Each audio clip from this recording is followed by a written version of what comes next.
Programang ito ay rated SPG. Striktong patnubay at gabay ng magulang ang kailangan. Maaaring may masiselang tema, lengguwahe, karahasan, sexual, horror o droga na hindi angkop sa Nagkaroon na raw sila ng resulta ng fingerprint matching. There is a match! Narito na nga ang ating abangan sa episode na Abot Kamay na Pangarap ngayong Lunes. Natataranta na nga itong si Moira na umuwi sa kanilang tinutuluyan ni Zoe. At dito na ginising ni Moira itong si Zoe dahil may malaki daw silang problema.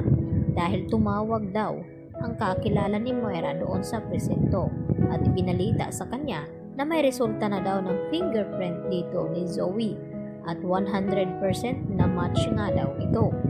Dagdag pa dito ni Moira na kinakailangan na nga daw nilang umalis at tumakas. Sa ganon ay hindi sila maaabutan dito ni RJ at baka maipakulong sila.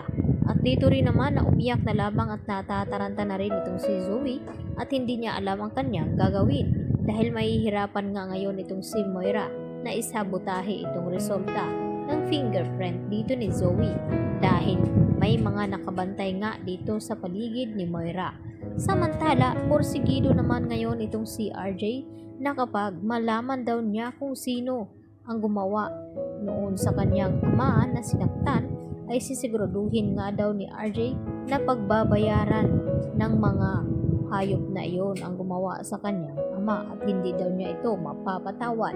Yan naman ang sinabi ni RJ. Samantala, pilit naman na kinakaladkad ni Giselle itong si Moira dito sa Apex Hospital dahil naabutan nga ni Giselle na itong si Moira ay lasing na nagawa pang mag-inom na ngayon nga ay nagpapadasal itong si Giselle tungkol dito sa kaligtasan ng kanyang ama. Kaya naman, sinabi ni Giselle kay Moira na kinakailangan niyang umalis dito sa Apex Hospital. At nagmamatigas nga itong si Moira kaya napilitan itong si Giselle na kaladkarin ito at dito naman inawat ni Zoe.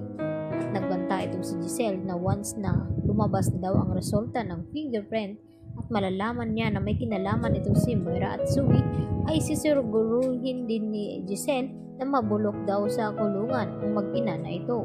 At napasigaw itong si Zoe na sinasabi dito kay Giselle na inosente nga daw sila dalawa ng kanyang ina.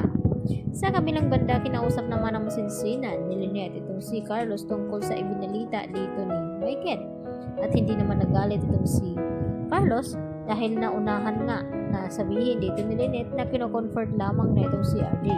At humerit pa itong si Lynette na babalik ulit dito sa Apex subalit hindi na nga pumayag itong si Carlos dahil hindi naman daw siya kailangan doon ay nararapat ay itong si Annalyn dahil lolo niya ang nandoon sa ICU.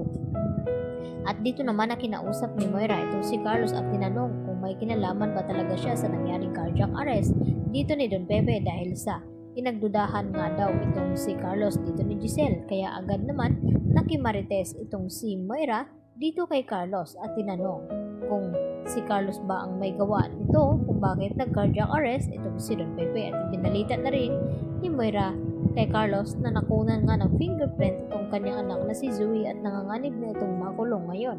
At problemado naman itong si Carlos na baka makunan din siya ng fingerprint dahil siya nga ang may hawak ng mga medical supplies na dinala dito kay Zoe dahil sa ginamot niya itong kanyang anak. Kaya yan naman ang ating pakatutukan kung sino-sino nga ba ang mananagot dito sa nangyari kay Don Pepe at ito nga si Zoe o ito si Carlos at Moira. Kaya nanganganib na nga sila ngayong makulong na ngayon nga ay may resulta na nga at positive pa ito. Yan po ang aking karagdagan latest update at maraming pong salamat sa inyong pananatiling panonood dito sa aking munting channel. Hanggang sa muli mga kapuso at huwag niyo po kalimutan i-like ang video na ito. Bye!